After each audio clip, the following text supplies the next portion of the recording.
안녕하세요. 이혼에 성공하고 혼자 살고 있는 평범한 싱글맘이에요. 사람 욕심이라는 게 끝이 없다는 말 들어보셨나요? 어릴 때부터 할머니께 그런 말을 종종 듣고는 했어요. 할머니께서는 그런 인간들하고는 아예 상종을 하지 않아야 사는 게 편해진다고 하시더군요.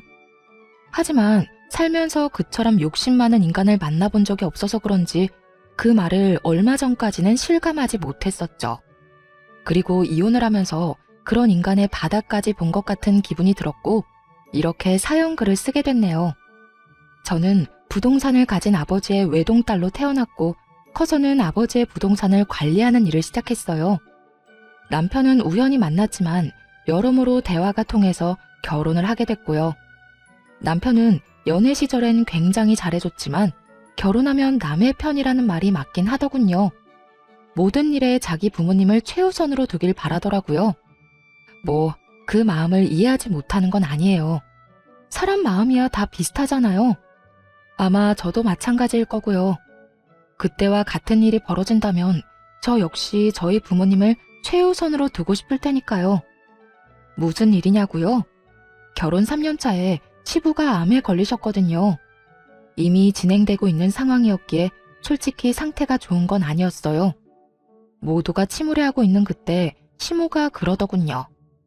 아가, 내가 너희 시아버지 돌보는 게 너무 힘들구나. 나도 몸이 성한 곳 없는 건 마찬가지고 집에서 내가 기댈 곳도 너뿐이다.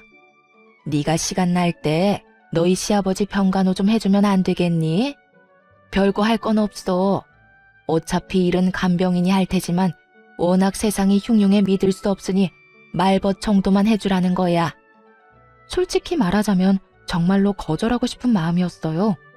아픈 사람을 돌본 경험도 없는 제가 시부를 간병한다는 건 얼토당토 않은 일이라고 생각했거든요. 그렇지만 고민이 될 수밖에 없었던 이유는 아픈 사람이 그 누구도 아닌 시부였다는 점이었어요. 결혼 초에 며느리 사랑은 시아버지라는 말을 그대로 실천해준 분이 시부였거든요. 실수해도 너그럽게 넘어가 주시고 시댁 식구나 남편과 싸우면 저를 달래주는 사람은 시부뿐이었거든요. 고민은 짧았어요. 하기로 결심했죠. 그렇다고 시부를 온전히 혼자서 볼 수는 없다고도 생각했고요. 어머님, 제가 아버님 간병할게요. 그런데 저도 하나 제안할 게 있어요. 병간호를 한다고 했지만 저한테만 맡기지는 말아주세요. 아버님도 저만 보는 게 아니라 다른 가족들도 만나는 게 좋을 것이고 저도 일이 있을 때는 빠질 수 있어야 하는 일에도 지장이 없을 테니까요. 그 정도는 허락해 주실 거죠? 그렇구나. 일리 있는 말이야. 딸들이랑 아들도 돌아가며 아버지 병간호 하기로 하자. 다들 알아들었지? 시모가 그렇게 말해주었기 때문에 괜찮을 거로만 생각했어요. 그런데 아니더군요. 시누이들과 남편은 제게 일을 미루기 바빴거든요. 새언니, 오늘은 야근이 있어서 못 가요. 내일은 회식이 있고요. 저도 좀 힘들어요. 이번에 소개팅 때문에 저도 결혼은 해야 하잖아요. 어리고 철없는 신우들이야 그렇다고 쳐요. 결혼도 안 한 아직 놀기 좋아하는 아이들이었으니까 이해 못할 것도 없었죠. 그런데 문제는 남편 놈도 정말 철없이 구는 것이었어요. 당신도 잘 알잖아, 나 일 많은 거. 이번 주는 도저히 시간이 안 돼. 접대도 하러 가야 하고. 그리고 솔직히 우리 가족 중에 당신이 하는 일 제일 편하잖아.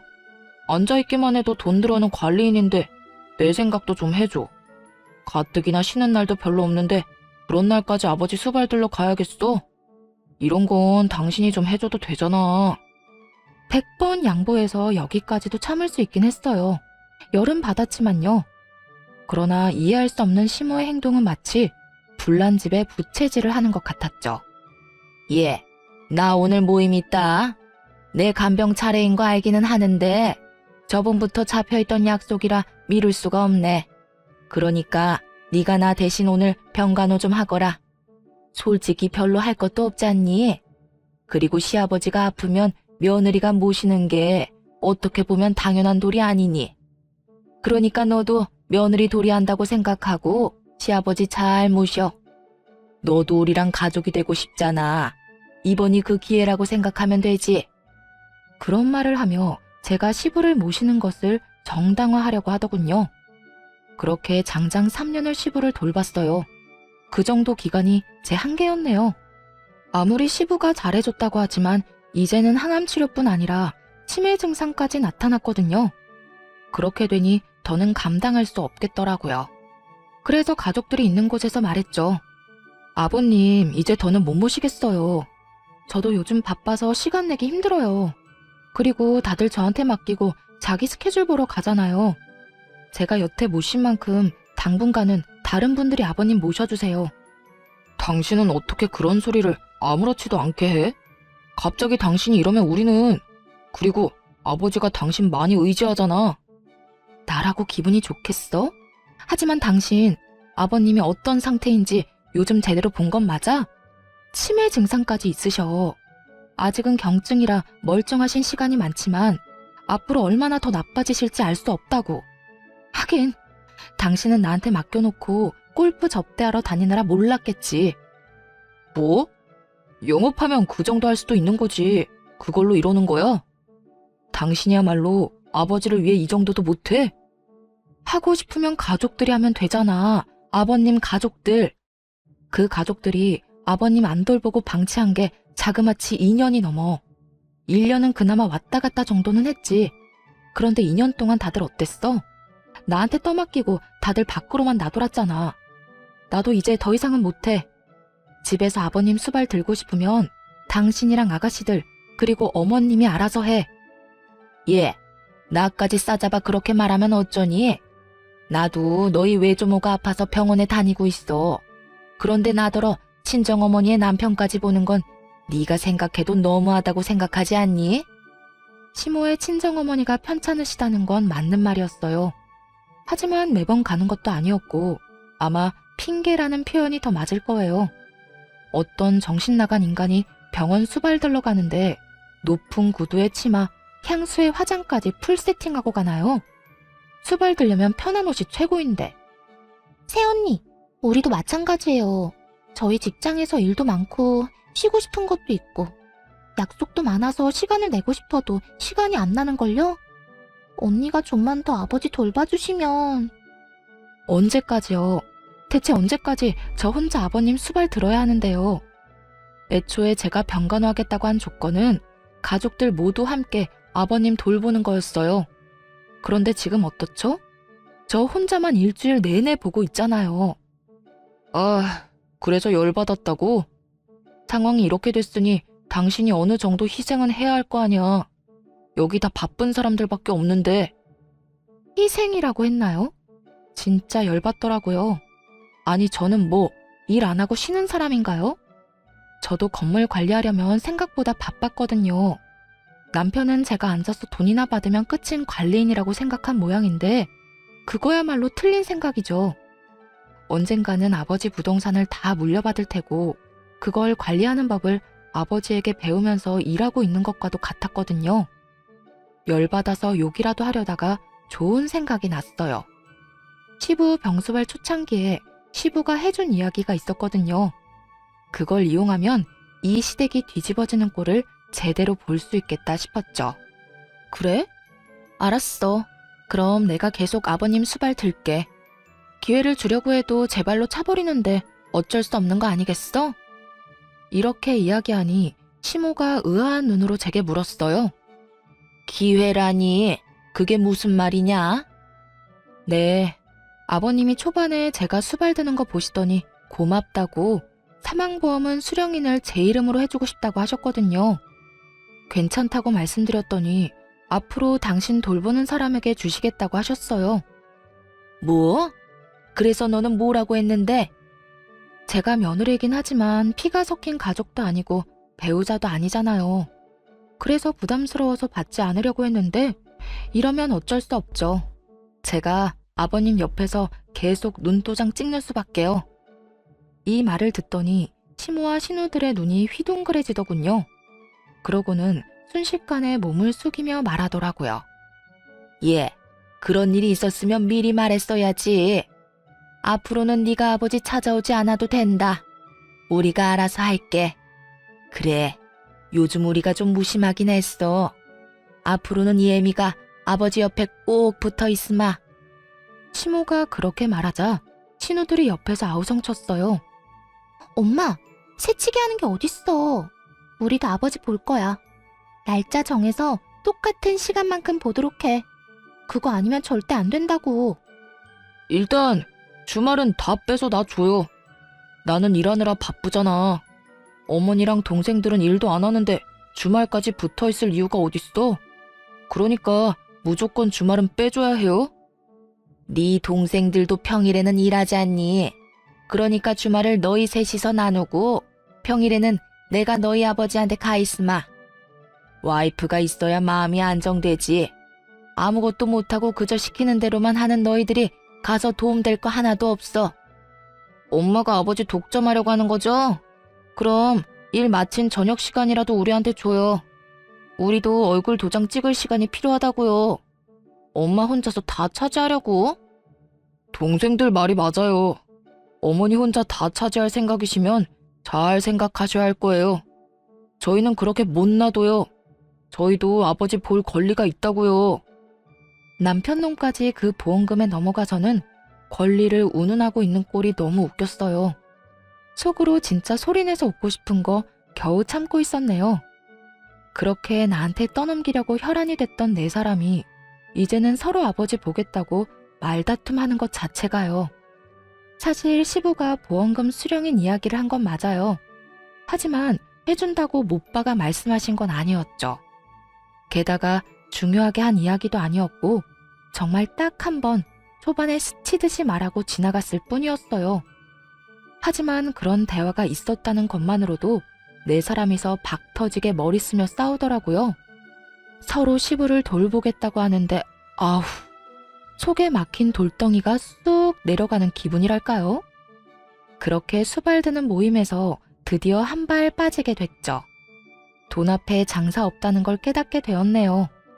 그리고 이 시댁 인간들이 얼마나 돈에 환장하는지도 이때 알았고요. 그 이후로는 시부를 보러 간 적이 없네요. 문병 정도로 짧은 시간 다녀온 적은 있어도 제가 갈 때마다 시댁 식구들의 견제가 심해지는 통에 오래 있지도 못하고 바로 돌아와야 할 정도였죠. 편했어요. 이제 별다른 문제 없을 거라 생각하며 평온한 하루를 보냈어요. 그런데 제가 애를 낳고 쉬는 동안에도 아버지가 월급을 대신해서 용돈을 꼬박꼬박 챙겨주셨거든요. 그 용돈이 남편 월급보다도 많다는 걸 시모와 신우들이 알게 된 것이 화근이 되었고요. 친정아버지가 저 고생하는 거 보기 싫다고 사위인 남편에게 액수를 오픈해버렸거든요.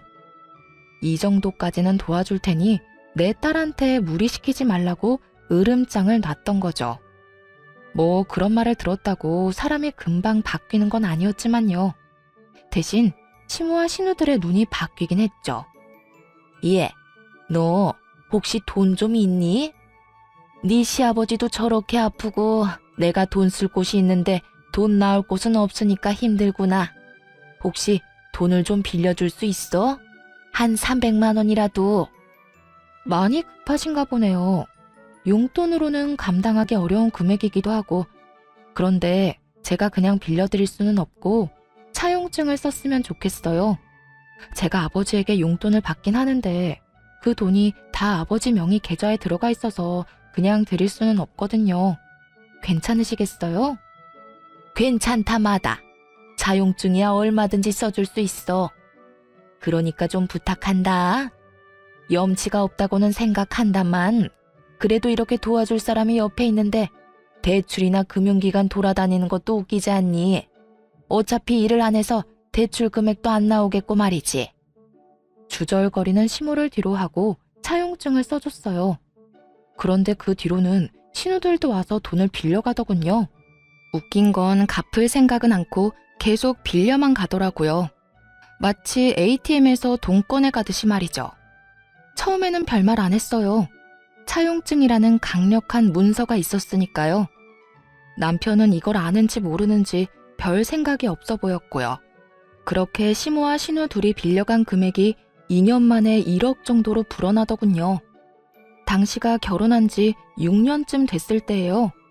그 금액을 이 인간들이 어떻게 감당하려고 그러나 슬슬 걱정이 되기 시작할 무렵 친정엄마에게 안 좋은 소식이 들려왔어요. 뇌졸중으로 고생하며 재활에 전념하던 어머니에게 2차로 뇌경색이 발견된 거예요. 게다가 이번에는 반대쪽 뇌였기 때문에 결국 양쪽 다 제대로 못 쓰는 처지가 된 거죠. 재활 전문병원에 입원하셔서 한참을 치료받았지만 상태가 그리 호전되진 않았어요. 외로움 많이 타는 어머니를 병원에 홀로 있게 두는 것도 좀 그랬고, 그렇다고 아버지에게 어머니 병간호를 부탁하는 것도 어려운 일이었죠. 아버지도 당뇨를 포함해 여러 지병에 시달리고 있었으니까요. 무리를 하거나 스트레스를 받을수록 몸 상태가 더 안 좋아지셨거든요. 결국 이번에는 친정어머니 병간호를 하기 시작했어요. 집에서 모시는 건 아니었고 병원에 가서 보는 거였으니 그나마 마음은 좀 편했죠. 그런데 남편 놈이 어이없는 딴지를 걸더군요. 나 당분간 우리 친정엄마 병간호 때문에 병원으로 출퇴근할 예정이야. 집에 없으면 병원 가 있는 줄 알고 있으면 돼. 장모님 병원에 입원하셨잖아. 근데 너까지 꼭 병간호하러 가야 해? 간병인도 있다며. 간병인이랑 엄마 둘만 두는 거 내가 싫어. 우리 엄마 외로움을 얼마나 많이 타는데. 지금 엄청 심적으로 힘드실 거라 옆에서 위로해드리고 싶어서 그래. 그래서 지금 친정어머니 모시느라 애들이며 나며 다 내팽겨치겠다고? 당신 이렇게 이기적인 사람이었어? 나도 지금 바쁜 사람이야. 진급을 눈앞에 두고 얼마나 중요한 시점인데 네가 이러면 나는, 애들은. 여태 내가 다 케어했잖아. 그러면 당신도 좀 양보라는 걸 해. 언제까지 나한테 다 의존할 건데? 그렇게 싸웠음에도 결론은 나지 않았어요. 아니, 제게는 이미 친정엄마를 병간호해야 한다는 확고한 결론이 있었고 남편 놈에게는 저를 절대 못 보내준다는 확고함이 있었으니 이야기는 평행선만 달리고 있었죠. 그리고 며칠 뒤 시모가 연락이 와서는 헛소리를 짓거리더군요. 아니 너는 어떻게 시집 온 애가 친정에 목을 매니? 너 죽어도 이 집 귀신이야. 네가 여기 시집 왔다는 건 그런 뜻이라고. 그리고 나도 요즘에 네 시아버지 수발 드느라 얼마나 힘든 줄 아니? 어깨도 허리도 빠져나갈 만큼 아파 죽을 것 같아 얘. 아니, 수발 드느라 안 힘든 사람이 어디 있어요. 저도 다 해봐서 알고 있어요. 그걸로 생색내시면 안 되죠. 아니 얘, 너희 어머니는 중병이라며. 그러면 전문가한테 맡겨놓으면 될 일이지 왜 너까지 나서서 이래? 너 친정엄마 수발 들러 갈 거면 내 수발이나 들어. 시어머니가 힘들어 죽겠는데 어딜 간단 말이니? 어머님, 내로남불이 무슨 뜻인지 아시죠? 내가 하면 로맨스, 남이 하면 불륜. 어머님이 뭐라고 하시면서 저한테 아버님 병수발 들라고 하셨는지 기억 안 나세요? 어머님 친정어머니께서 아프셔서 아버님 못 모신다면서요. 왜요? 어머님은 친정에 그렇게 다니셔도 되고 저는 안 돼요? 왜죠? 왜 우리 엄마는 제가 병간호하면 안 된다는 거죠? 그렇게 말하니 시모도 말문이 턱 막힌 모양이었어요. 하지만 아마 시모는 친정엄마 수발 같은 거 든 적도 없었을 거예요. 대신 놀러나 다녔겠죠. 그렇지만 수발 든다는 이유를 대고는 놀러 다녔으니 반박할 말도 없었을 거고요. 야, 너 우리 엄마한테 이게 뭐 하는 짓이야? 우리 엄마한테 따지는 거야 지금? 와, 너 진짜 웃긴다. 아버지 아파서 다들 아버지 모시느라 힘든데 어떻게 너 혼자 이렇게 태어내? 너는 왜 이렇게 이기적이야? 너도 우리 가족이라고. 우리 결혼한 거잖아. 그러니까 그러면 너도 내 가족이지. 우리 부모님 아파서 저러고 있는데 나한테 병간호도 못 가게 하는 게 남편이야? 그러는 네가 사위냐고. 웃기지도 않아? 보험금 탐나서 거기 붙은 인간들이 이제는 나 아버님 얼굴도 못 보게 하는데 태어나지 않을 건 또 뭔데? 뭐?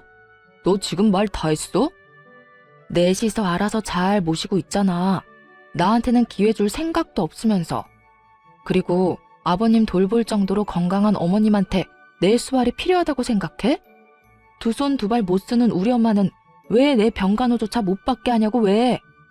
내가 친정엄마한테 간다니 그건 싫으니? 싫다는 게 아니잖아.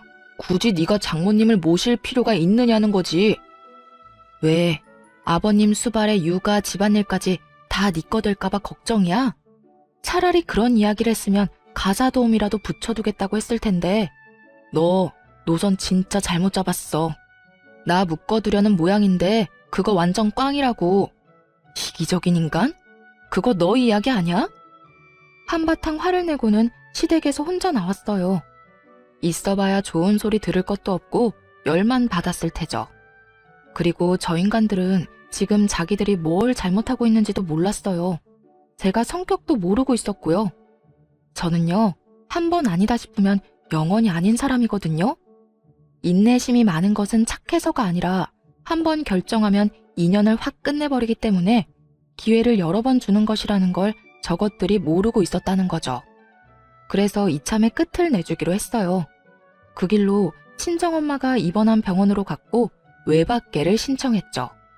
이미 급성기는 지나셔서 외출 정도는 가능한 상태였지만 혹시나 모르니 능력 있는 간병인까지 한 명 고용해서 집으로 모셨어요. 그리고 안방에 친정엄마를 모시고 방에 있던 남편 물건은 모조리 작은 방으로 다 던져버렸네요. 저녁에 남편이 집에 오더니 그 상황을 보고 경악을 금치 못하더군요. 그러면서 저를 작은 방으로 끌고 오더니 문을 닫고 한바탕 소리를 질러댔어요. 당신 설마 장모님 여기까지 모셔온 거야? 도대체 무슨 생각인데 왜 이렇게까지 해? 병원 가지 말라고 한 게 그렇게 화날 일이었어? 그래서 나 보란 듯이 이런 짓 한 거야? 내 집에 내 어머니 모시는데 당신이 왜 난리야? 그리고 우리 엄마면 네 엄마도 되는 거 아니야? 언제는 가족이 되는 게 그런 거라며. 그런 이유로 나한테 아버님 수발 들도록 맡겨놓고 이제 와서 우리 엄마는 안 된다? 걱정 마. 너한테 병간호하라고 안 할 테니까. 하더라도 내가 해. 그런 문제가 아니잖아. 어머님이 여기 와 있으면 내가 불편해. 내가 편하게 쉴 수가 없다고. 당신 진짜 나 화내는 거 보려고 이러는 거야? 내가 당신한테 화 좀 냈다고? 이거 보복성이지? 보기 싫으면 네가 나가면 되지. 나 안 나가. 당신이 나가서 살던 뭘 하던. 그러니까 나는 내 할 일 하고 당신은 당신 할 일 하면 되는 간단한 상황이라는 거지.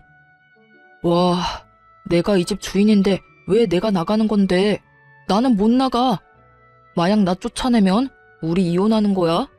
나 이런 식으로는 못 산다고. 당신 돈 많다고 눈에 뵈는 게 없나 본데 이건 분명히 당신한테 유책 사유가 있는 거거든? 유책 사유? 웃기고 있네. 야, 네가 한 짓을 생각해봐. 네가 한 짓이 내가 한 짓보다 더하면 더했지 덜하진 않을걸? 그래, 너 맘대로 해. 이혼을 하자면 하고. 근데 미리 말하는데 난 이혼함과 동시에 모든 걸 원상태로 돌릴 거야. 그거 잘 알고 하라고. 무슨 뜻인지 제대로 이해를 한 건지는 모르겠지만 그렇다고 더 자세히 가르쳐줄 생각도 없었어요. 자기가 알아서 하겠죠. 남편 놈은 진짜로 열이 받았는지 변호사를 통해 이혼 소송을 진행하겠다는 연락이 왔더라고요. 내심 재산 분할하면 이 집에 대한 권리며 여러 가지를 자기한테 유리하게 진행할 수 있을 거라 생각한 모양인데 어림없죠. 저도 그냥 당하고만 있을 사람은 아니었거든요. 소장을 받은 그날 변호사를 고용해 본격적인 이혼 소송을 진행하기로 했어요. 그리고 그날 저녁 집으로 들어온 남편에게 말했죠. 오늘 짐 싸서 나가. 미쳤어? 여기 내 집이야. 내가 이 집 살 때 5천만 원 낸 건 기억도 안 나나 봐. 집값에 비해 워낙 작은 금액이라 기억도 안 났지만 웃으며 말했죠. 그거? 그 5천만 원 가지고 지금 집에 대한 소유권을 주장하려는 거야? 근데 어쩌나? 내가 그렇게 인정해주고 싶어도 일단 계산이 끝나지 않으면 인정해줄 수가 없거든. 그 말과 동시에 시모와 신우가 빌려간 돈에 대한 차용증을 남편 앞에 뿌려줬어요. 바닥에 떨어지는 서류들을 보며 남편 놈은 처음에는 이게 뭔가 하고 쳐다보더군요. 그리고 이내 그것이 차용증이라는 걸 알아보더라고요. 그리고 그 돈을 빌린 사람이 자신의 어머니와 두 동생들이라는 것도 알게 됐죠. 그거 당신 어머님이랑 당신 동생들이 나한테 빌린 돈이야. 아니, 따지면 우리 아버지 통장에서 빌려간 돈이지. 금액 다 합쳐보면 1억 넘으니까 이 돈 지금 당장 상환할 거 아니면 지금 이 집에서 나가야 할 건 너야. 그게 무슨 말이야? 난 이 집에서 못 나가. 아니, 안 나가. 내가 이 집 살 때 5천만 원 분명히 해왔다고. 그만큼은 나도 이 집에 있을 권리가 있지. 네가 뭔데 나가라 말아야? 그리고 이건 내가 빌린 게 아니라 우리 가족들이 빌린 거잖아. 내가 그걸 갚아야 될 이유가 있어? 당연히 있지. 이거 받아갈 때 계좌가 네 명의 계좌였거든? 어머님이 쓰시는 계좌. 그리고 이거 기한이 언제까지인지는 알아? 우리가 혹시라도 갈라서거나 이혼하게 될 경우에는 즉시 상환이라고 적혀 있어. 너와 내 결혼이 이 차용증에선 가장 중요한 거라고. 뭐? 그게 지금 무슨... 너 그것까지 생각하고 빌려준 거야? 와, 너 진짜 무서운 애다. 어떻게 사람이 그렇게 계산적이니? 그건 너겠지. 지금 자기소개해? 하긴 너야 너희 집이 망하든 말든 뭔 상관이겠어? 넌 너만 잘 살면 되지? 어머님이나 동생들이 1억 못 갚아서 집이라도 팔면 참 좋겠다.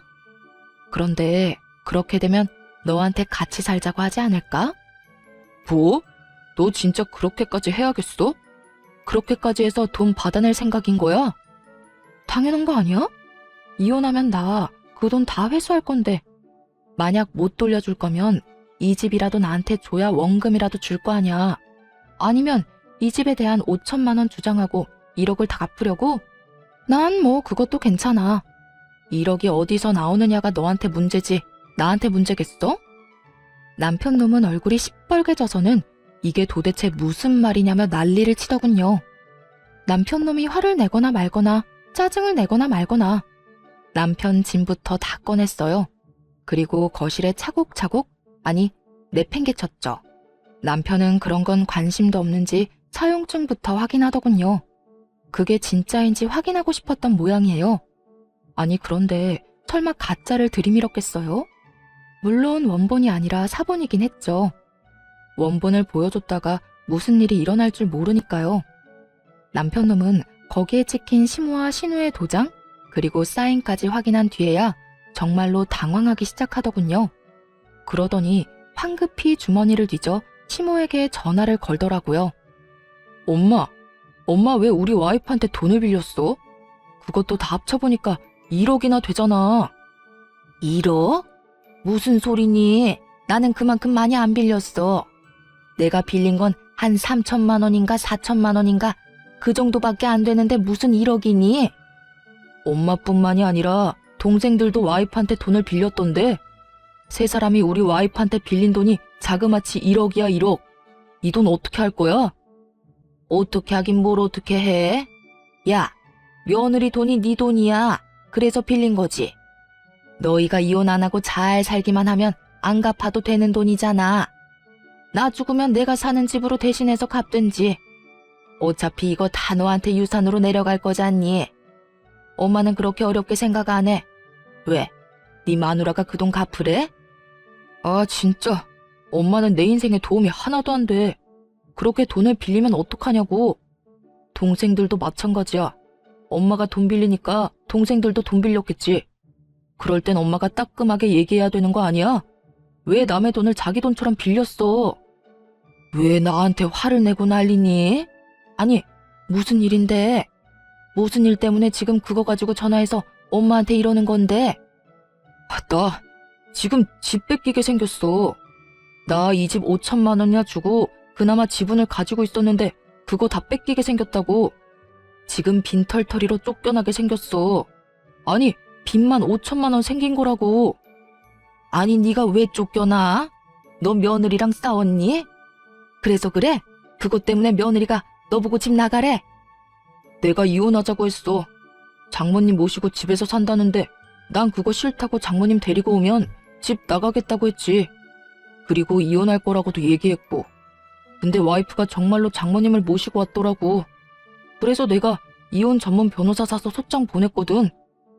아니 뭐? 그래서 지금 이혼을 한다고? 아 몰라. 나더러 빈털터리로 이 집에서 나가야 된다고 하면서 차용증을 들이밀잖아. 도대체 엄마랑 동생들은 사고를 얼마나 친 거야? 나 몰래 돈을 왜 이렇게 빌렸냐고. 지금 당장 돈 모아서 1억 갖고 와. 나는 그거 내고 이 집에 대한 소유권 주장해야 되겠어. 재산 분할도 하고 내 돈은 받아야 될 거 아니야. 예, 갑자기 그런 큰 돈이 어디서 생겨? 이 한밤중에. 엄마가 1억이 있었으면 돈을 빌렸겠니? 이혼하지 말고 버텨. 그냥 잘못했다고 무조건 빌어.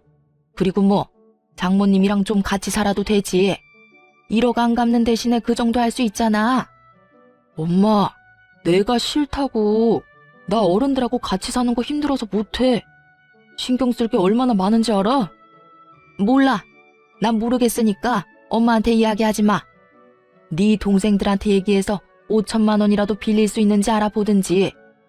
엄마는 돈 나올 구석이 없어서 네 와이프한테 돈 빌린 거야. 그러니까 나한테 이런 식으로 다그치지 마.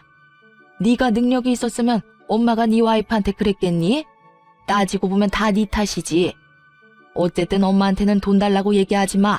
알았어? 그렇게 시모는 차갑게 전화를 끊어버리더라고요. 남편이 두 여동생에게 전화를 했는데 그 전화들도 남편에겐 그리 좋은 소식이 아니었죠.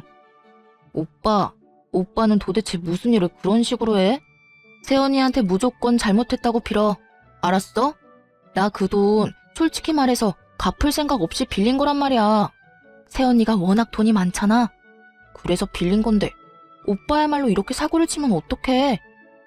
야, 넌 나한테 할 말이 그거밖에 없어? 넌 뭔데 내 와이프한테 돈을 왜 빌린 건데. 당장 돈 다 갖고 와. 너 가지고 있는 거 다 팔아서라도 가지고 오라고. 네가 가지고 있는 명품들. 미쳤어? 그건 내 목숨이나 똑같아. 무조건 세연이한테 빌기나 해. 빈털터리로 이혼당하지 말고. 그리고 오빠 이혼해도 나 그 돈 못 줘. 오빠가 다 갚아야 한다고. 너 미쳤구나. 네가 빌린 돈을 내가 왜 갚아? 네가 갚아야지. 거기에 다 적혀있어. 내가 못 갚으면 오빠가 갚아줄 거라고. 그건 무효야. 내가 차용증 쓰는 자리에도 없었는데 왜 내 이름을 팔아? 몰라. 법적인 건 모르겠고 그렇게 됐으니까 오빠가 알아서 하라고. 그렇게 전화를 끊고서야 남편 놈은 약간 제정신이 돌아왔나 보더라고요. 화가 나서 이혼 소장을 보낼 때랑은 딴판인 얼굴로 그러더군요. 여보, 미안해. 내가 말이 좀 심했던 것 같아. 사실 그렇지. 우리 아버지도 모시라고 했는데 당신 어머니 못 모시게 하는 것도 말 안 되는 일이긴 하지. 내가 요새 너무 스트레스 많이 받아서 잠깐 돌았었나 봐. 내가 왜 그런 짓을 했는지 모르겠네. 변호사한테 얘기해서 소송 진행하는 거 없던 일로 할 테니까 당신도 이 정도쯤에서 나 용서해주고. 나는 용서할 생각 없으니까 당장 짐 싸서 나가. 우리 엄마 모셔야 되니까 나가라고. 나랑 우리 엄마 정신 사납게 해놓고 그냥 넘어갈 생각은 아니지? 나는 한번 피를 보면 끝장을 보는 사람이야. 네가 먼저 시작한 거고 난 끝장을 봐야겠어. 걱정하지 말고 나가. 돈은 내가 어떻게든 다 받아낼 테니까. 여보, 제발 부탁이야. 나 이렇게 나가면 갈 곳도 없어. 그리고 갚을 돈도 없다고. 1억을 도대체 무슨 수로 갚아? 그건 나한테 할 말이 아니지. 당신 어머니랑 당신 동생하고 상의해야 되는 일 아니야? 아니면 내가 5천 떼줄까? 대신 이 집에 대한 건 미련 버리고 깔끔하게 1억 갚으면 되지. 의미가 없잖아. 그냥 용서해주면 안 돼?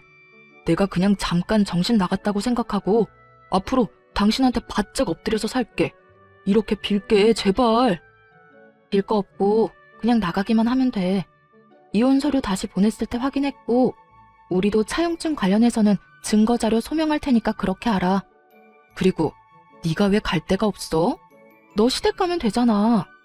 어머님이랑 아버님이랑 두 동생들 있는 시댁 가서 잘 살면 되지. 아니면 그 집 담보로 대출이라도 당기면 되겠네. 그걸로 1억 갚고 나면 너도 이 집 소유에 대해서 주장할 수 있지 않겠어? 그렇게 말은 했지만 솔직히 그대로 될 거라는 생각은 안 했어요. 시모가 돈이 없다고 절 찾아왔을 때 다른 곳에 연락을 안 해보고 왔을 리가 없잖아요. 분명히 은행이며 대출이며 다 알아보고 왔을 거예요. 시부가 지금 병상에 있으니 시가에 대한 권한을 가지고 있는 건 와이프인 시모였죠. 시부가 참 마음이 착한 사람이거든요. 말년에 그 집에 시모 이름을 넣어 공동 명의로 해줬다고 하더라고요.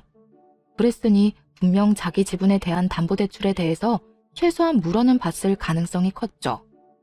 여보, 진짜 이럴 거야? 우리 같이 산 세월이 있는데 한 번 실수한 거 가지고 이러는 건 아니잖아. 한 번 실수? 너 한 번만 실수한 거 아니거든? 나한테 여러 번 실수했어. 그간 내가 참아준 거고. 내가 왜 참아줬는 줄 알아?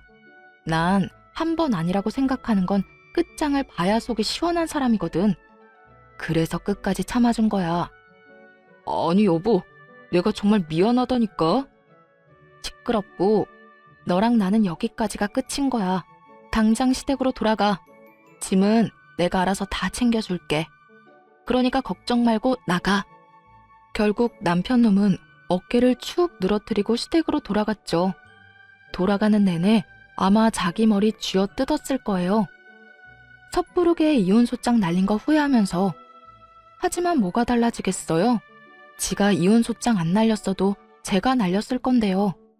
그리고 진짜 대환장 파티는 그 다음날 벌어졌죠. 시모와 신우 남편 놈이 모두 찾아와 이런 법이 어딨냐며 난리를 쳤거든요.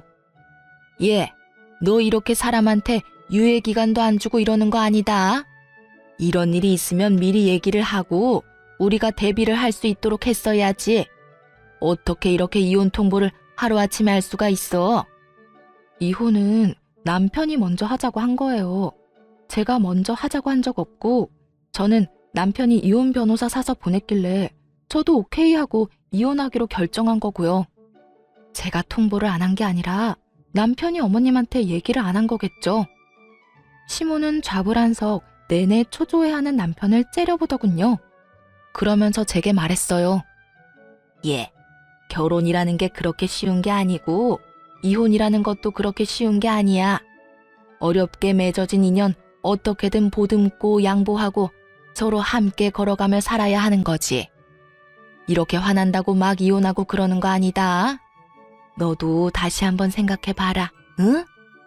돈 갚을 수단이 없었는지 아니면 제가 생각한 대로 시댁 집조차 담보대출을 이미 받았는지 이제 와서 애걸복걸하는 꼴이 너무 웃기더라고요.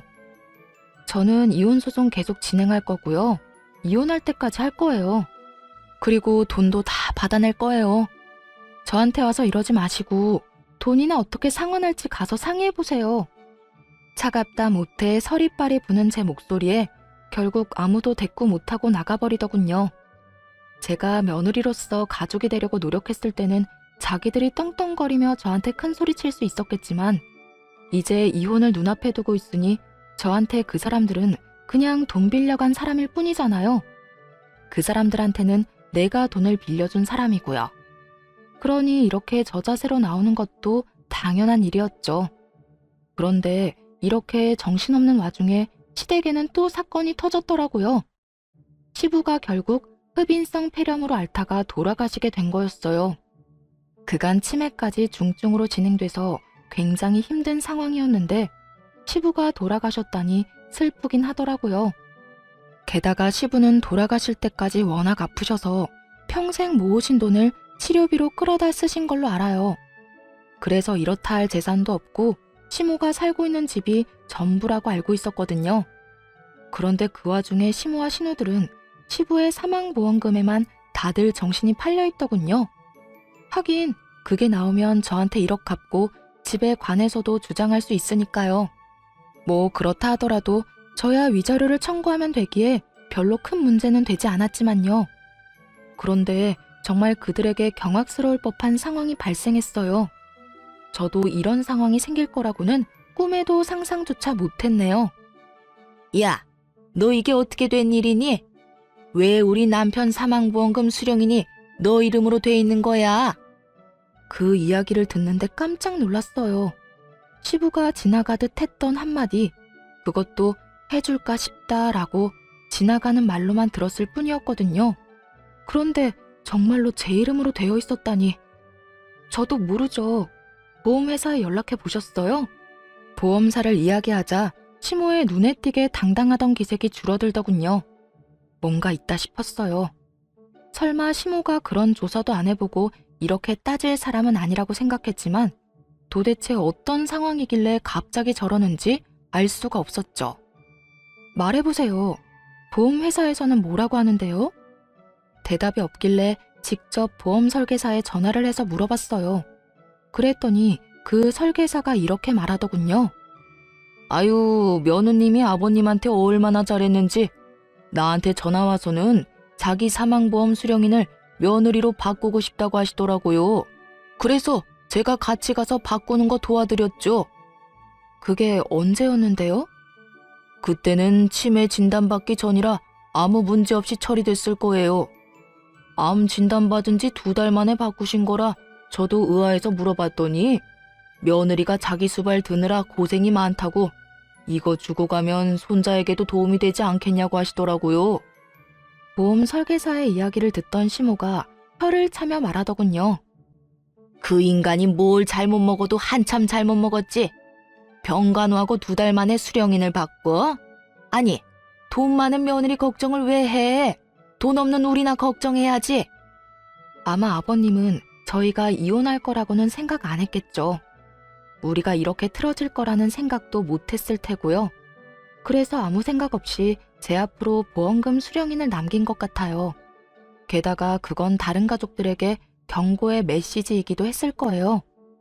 너희들이 나를 방치하면 내가 며느리에게 더 잘해준다는 경고. 그런데 문제는 그렇게 해놓고 치매에 걸려버린 거죠. 그래서 보험 수령인에 대한 건 새까맣게 잊고 정신없는 나날을 보내셨던 거고요. 사망보험금은 얼마나 되는데요? 금액은 얼마 안 돼요. 1,000만 원 정도예요. 사망보험금이 1,000만 원밖에 안 된다는 말을 듣고 한숨이 나왔어요. 그 돈으로는 이 사람들 급한 불도 못 끌 거였거든요. 금액을 알고 나니 시모와 신호의 표정이 안 좋아졌어요. 그 1,000만 원을 받아봤자 세 발에 피었으니까요. 시댁집을 팔고 싶어도 지금 4사람이 다 그 시댁에 살고 있고 담보대출은 이미 받았는데 상속세까지 내야 하니 상황은 더욱 엉망이었을 거예요. 결국 닭 쫓던 개가 지붕 쳐다보는 상황이 되어버렸죠. 내가 이 꼴을 보자고 그 인간 죽을 때까지 똥오줌 받아낸 게 아닌데 왜 고생은 내가 다 하고 돈은 네가 가져가는 거야? 그걸 저한테 물으시면 어떡해요. 아버님한테 여쭤봐야죠. 당신이 우리 아버지 꼬셔서 보험금 수령인 당신 앞으로 해달라고 한 거 아니야? 그 1,000만 원 때문에? 우리 집 돈 많거든? 어이가 없어서. 아니 그리고 어차피 아버님이 이거 주신 것도 금액이 얼마 안 되니까 나한테 남긴 거겠지. 이걸로 애들 학교 보낼 때 보태라고. 난 그렇게 할 생각이니까 다른 할 말 없으면 가보세요. 다 알아보고 왜 여기 와서 난리야? 아, 우리 진짜 완전 망했어. 너 하나 때문에 이게 지금 무슨 꼴이니? 어떻게 책임질 거야? 네가 멋대로 이혼하는 바람에 이렇게 됐잖니? 네가 다 책임지라고? 남자가 돼서 그거 하나 못 참고 이혼을 이야기해? 그러는 엄마는요? 와이프가 장모님 수발 둔다는데 왜 말렸는데요? 엄마가 그거 말리는 바람에 와이프가 더 화난 거잖아요. 그것 때문에 집에 장모님 모시고 온 거고. 거기서 왜 그딴 소리를 했는데요? 세 사람이 악에 받쳐 자기들끼리 치고받고 아주 난리가 났더군요. 결국 아무것도 얻지 못하고 떠나는 그들을 보며 그들이 떠난 후 진짜 박장대소했네요. 와, 진짜 아버님께 감사하더라고요. 그 돈은 아버님 손주에게 그대로 물려주려고 생각했죠. 그렇게 이혼까지 판결이 다 나고 완전히 이혼하게 됐어요. 그 뒤에 들린 소문은 뻔하다면 뻔했죠. 전 남편이 돈을 갚긴 했어요. 집에 보탰던 5천만 원으로 1억의 빚을 5천으로 탕감한 뒤 나머지 5천을 여기저기서 겨우 돈 빌려서 갚더라고요. 그런데 빚내서 그렇게 갚은 뒤로는 등골이 빠졌다고 하더라고요. 5천만 원, 어떻게 보면 큰 돈은 아닌데 시모가 빌린 대출도 있잖아요. 그것도 갚아야 되는 거예요. 결국 대출 2개를 엎게 된 전 남편 놈은 이 시댁에서 돈을 버는 유일한 일개미였죠. 그런 전 남편 놈에게 시모와 신우는 일도 안 하면서 돈이나 달라고 짹짹대는 바람에 결국 전 남편 놈은 집에서 나가 자취를 하고 있다고 해요. 욕심. 그 끝없는 욕심 때문에 전 남편 놈은 망했고 지금도 영원히 고통받고 있는 중이었죠. 시모와 신우들도 그 죗값을 치르고 있고요. 예전만큼 풍족하게 살고 있지 못하니까요. 저는요, 가끔 우울한 생각이 들거나 기분이 안 좋을 때는 이때 일들을 떠올리면서 기분 전환을 하곤 해요. 정말 뒤통수를 제대로 친 기분이라 속이 시원했으니까요. 게다가 재미도 있었고요. 어떠셨나요? 여러분에게도 재미있는 이야기가 됐으면 좋겠네요. 모두들 행복한 시간 보내세요.